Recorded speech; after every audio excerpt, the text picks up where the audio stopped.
Bom, então a gente vai ver esse estudo de luz e sombra na prática, né? A gente vai usar aqui uma esfera para a gente ver como é representado na prática a luz e a sombra. Então vamos fazer aqui uma esfera, né? Deixa eu afastar mais para aqui. Então lembrando, né, daquele exercício inicial, né? A parte de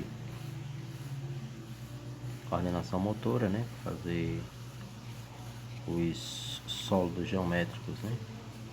Então vamos ver uma esfera e deixa eu baixar mais um pouco aqui, pronto, aqui tá bom. Desenhada a esfera, agora a gente vai fazer o seguinte: a gente vai passar um cinza médio em toda a esfera, porque, como eu disse, sempre é bom a gente enxergar a luz, o meio tom e a sombra, né? Então, quando um objeto, ou a superfície, aliás, que vamos desenhar, ela é toda branca, isso às vezes tira um pouquinho da nossa percepção onde é que realmente está os claros, né? Ou os pontos de luz. Então, vamos primeiro desenhar aqui a esfera e vamos colocar esse ponto de luz.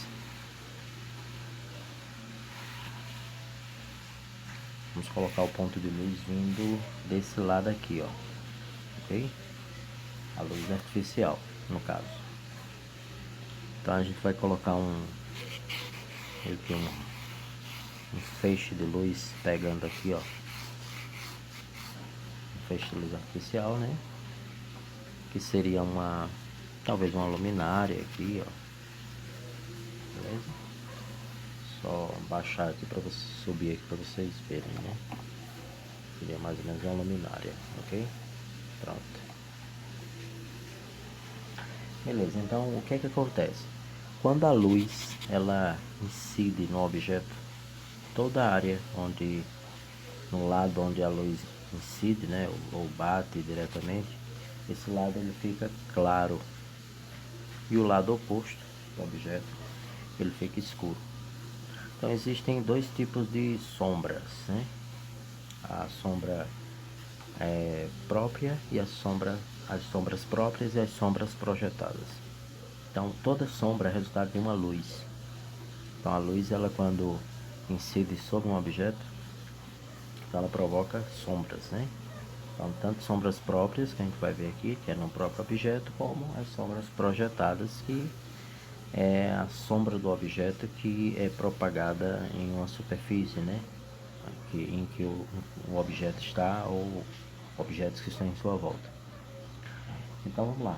Então a primeira coisa aqui, vamos desenhar a sombra própria, né? Então primeiro eu vou marcar aqui um limite, ó.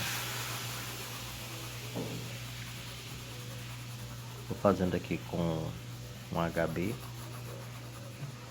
beleza? Lápis HB, certo?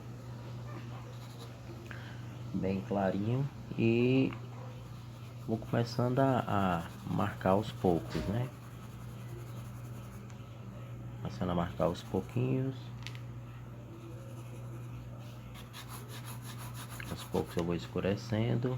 Agora eu vou deitar aqui um pouquinho o lápis. Esse meu papel que eu estou usando aqui, vocês estão vendo uma textura um pouco mais forte.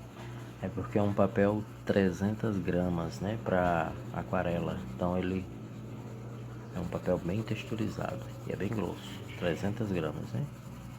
Vocês viram, o que vocês estão usando é o 200 gramas, né, ou 180 gramas. Esse é o 300. Então vamos lá. Então aqui eu vou fazer um contorno, aqui ó. Esse contorno a gente tem que ter cuidado para não perder a parte arredondada, né, do objeto. Sempre é bom. É bom logo no início a gente ter muito cuidado para que a forma, né, da esfera ela fique bem arredondada e não já que a gente está desenhando uma esfera, né? Então a gente vai ver isso aí, tá bom? Vamos tentar fazer o que a gente tá vendo. Beleza.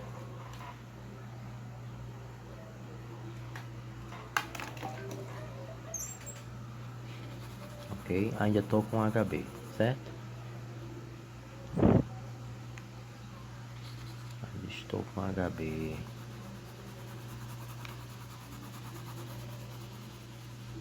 Então é bom que a gente deixe essa parte aqui bem assim, cinza médio, né? Que depois vai servir para a gente jogar o ponto mais alto de luz.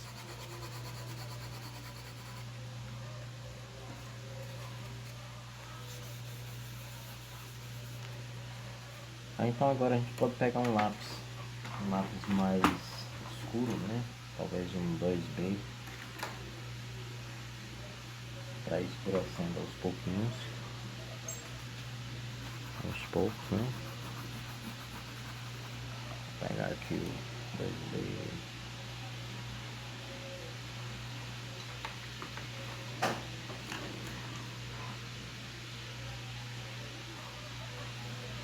Então vocês peguem um 2B e escureçam um pouquinho mais.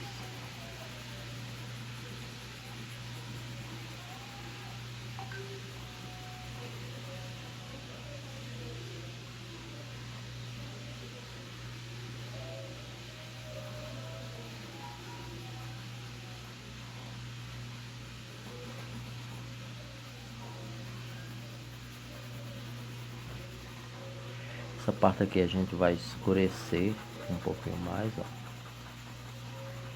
Certo? Aqui também, daqui a pouco eu explico todas essas sombras próprias e projetadas para vocês, né? Vou pegar aqui o pincel, ó, vou dar uma leve escurecida.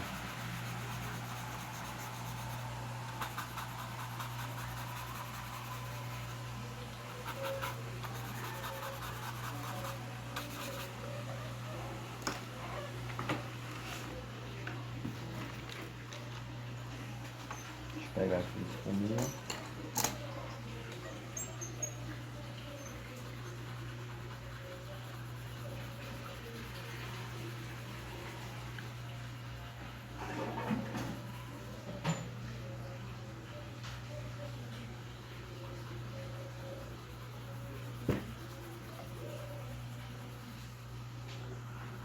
Então a gente vai aos poucos escurecendo, né? Como vocês estão vendo aqui, ó.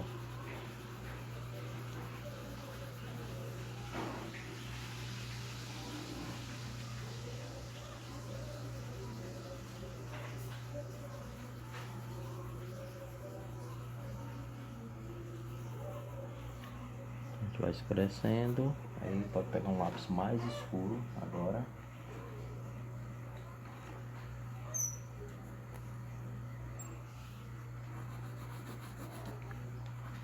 Pode ser um 4B talvez, ou se não tiver um 6B.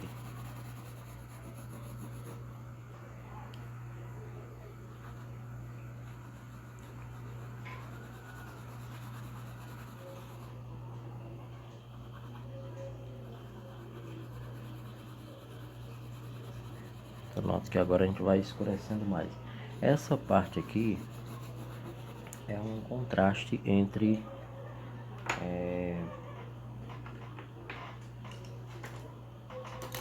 um contraste entre a luz e a sombra. Essa parte aqui, ó. Então a gente vê que tem meio que uma marca, né? Uma marca, ela é meio esfumaçada, mas a gente vê uma marca nitidamente aqui. Ela é chamada de banda de saturação, certo? Já essa parte aqui de baixo, ela não pode ficar do mesmo tom que esse. Tem que ficar um pouquinho mais claro, e eu vou explicar por que agora. Embora aqui fique um pouco mais escuro nessa zona aqui tem que ficar mais claro. Eu vou explicar daqui a pouco. Deixa eu só escurecer um pouco mais aqui.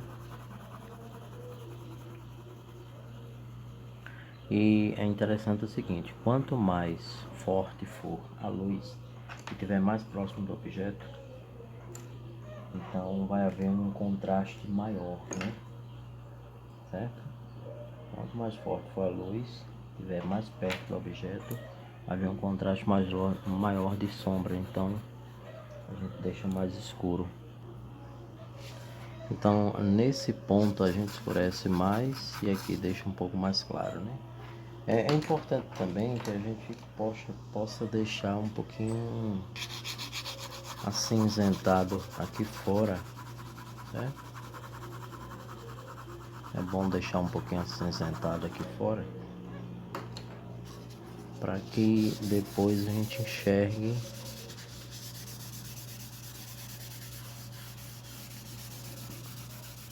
a luz, né? Então sempre deixar um pouquinho acinzentado aqui, ó, por fora, fica melhor da gente enxergar a luz do objeto.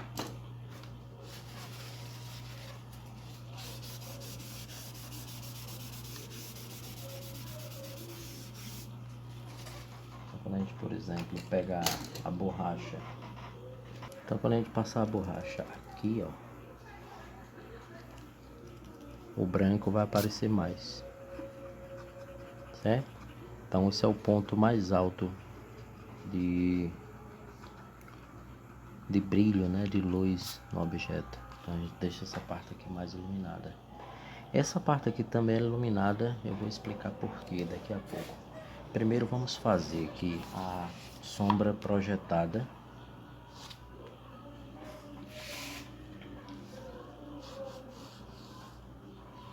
Em formato de elipse, certo? Ó. Formato de elipse, ó. Então essa é a sombra projetada. E a gente vê que ela não é uniforme, ela tem as variações de tonalidade. A gente vai ver isso por quê também. Primeiro eu vou passar aqui o esfuminho leve, né? Assim. As sombras projetadas, elas são bem escuras também, né? Principalmente em alguns pontos. Por exemplo, esse ponto aqui, ó, eu vou fazer aqui bem escuro e daqui a pouco eu vou explicar por quê. Aqui também eu vou dar uma esfumaçada, clareando, ó, pra dentro, né? Agora sempre a gente tem que ter cuidado para não perder o formato arredondado, né? Porque a sombra, ela realmente ela reproduz o formato do objeto, né? Então se o objeto aqui é uma esfera, então a sombra ela vai ser arredondada, então pelo ângulo aqui na superfície ela está com formato de elipse, mas é arredondada. Tá bom? A gente vê que nesse ponto aqui, ó, tá bem escuro. Eu vou explicar daqui a pouco cada uma dessas sombras para vocês.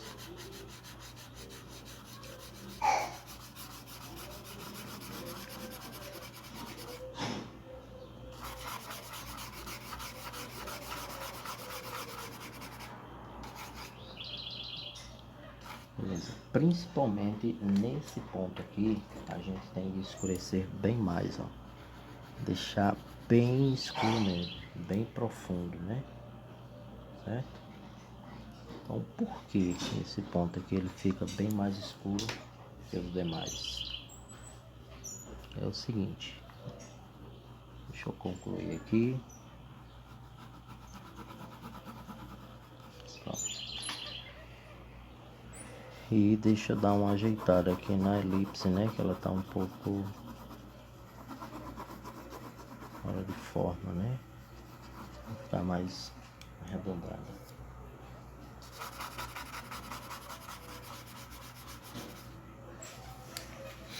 Ok, então vamos lá, vamos entender aqui, né, a sombra. Repetindo, viu, pessoal, esse meu papel aqui, ele é muito granulado, então ele deixa muita marca, né, na própria textura do papel, certo? De vocês vai ser um pouco mais suave, porque é 200 gramas ou 200 ou 180 gramas, não é isso? Então é um pouco mais claro. Deixa eu escurecer um pouquinho mais aqui também. Ok. Vamos lá, então vamos entender aqui como é que funciona essa questão de luz e sombra. Então, deixa eu subir aqui um pouco mais, pronto. Então aqui nós estamos usando uma luz artificial, ok? Deixa eu diminuir aqui a luz para ver se fica menos. Pronto. Então aqui a gente está usando uma luz artificial. O que é que acontece? A luz ela bate no objeto, então toda essa área aqui vai ficar iluminada e essa parte principalmente aqui, ela vai ficar mais brilhosa ainda. Isso aqui é a luz especular, certo? Que é o ponto mais alto. Dependendo do objeto, do tipo do objeto, pode ser um metal mais brilhoso, então o brilho vai ser mais intenso, vai ser mais vivo, né? Se for uma coisa mais fosca, o brilho vai ser menos, mas essa parte vai ficar mais iluminada. Então aqui é o brilho especular. No lado oposto, a gente tem a sombra própria, certo? Sombra própria. E dentro dessa sombra própria tem essa marca, que é essa divisão que se chama banda de saturação, que é uma divisão, um choque, um contraste entre a luz e a sombra. Então provoca meio que uma marca, né? Uma sombra dividindo. Essa parte aqui iluminada é o seguinte: a luz ela bate aqui, certo? A luz vai bater aqui no objeto, mas a luz vai bater aqui também, ó, e vai voltar refletindo sobre o objeto. Então isso aqui chama luz refletida ou luz rebatida, certo? E a luz ela faz isso, é bem interessante. A luz bate aqui, aí bate aqui, volta rebatendo sobre a sombra, certo? E volta rebatendo sobre o objeto, volta rebatendo. Então assim, existem umas áreas de luzes aqui também, bem claras, dentro da própria sombra, né? Só que a luz ela faz isso, ela bate no objeto, né? Mas bate aqui, aí volta refletindo, aí volta, bate na sombra, volta refletindo, vai, até chegar nesse ponto aqui embaixo, em que não pode mais haver, a luz ela não consegue bater, então é chamado de sombra na oclusão, certo? Então é a sombra, um ponto mais escuro, onde a luz ela não consegue chegar de jeito nenhum, então é um ponto bem escuro, então é chamado de sombra na oclusão. E a sombra ela vai se apagando porque a luz ela vai fazendo isso, né? Bate aqui, aí bate no objeto, volta na sombra, volta no objeto, volta na sombra e vai perdendo a sua frequência, né? Então vai sumindo, certo? Então quanto menor a fonte de luz, né? Se a fonte de luz for mais fraca, a sombra vai ser mais fraca também, ela vai se perdendo à medida que se distancia também, né? Então é isso aí. Então temos isso, pessoal. Temos sombra própria, dentro da sombra própria, sombra na oclusão, né? A parte mais escura, e temos a luz refletida, que é esse ponto aqui. Temos a luz especular, ou brilho especular, que é o ponto mais alto de luz, né? No próprio objeto, ou é chamado também de luz própria, né? E temos a sombra projetada, as sombras projetadas, que dentro são projetadas, vai ter algumas variações de luz, né? E tem a parte mais escura, onde não consegue chegar a luz, que é justamente a sombra na oclusão. Então é muito importante a gente estudar esse tipo de fazer esse tipo de estudo, porque a gente vai entender como é que funciona, né? A, como a luz ela reage, né, ao objeto, e as sombras reagem às luzes. Então muitas vezes uma pessoa está exposta à luz do sol, acontece justamente isso, ó.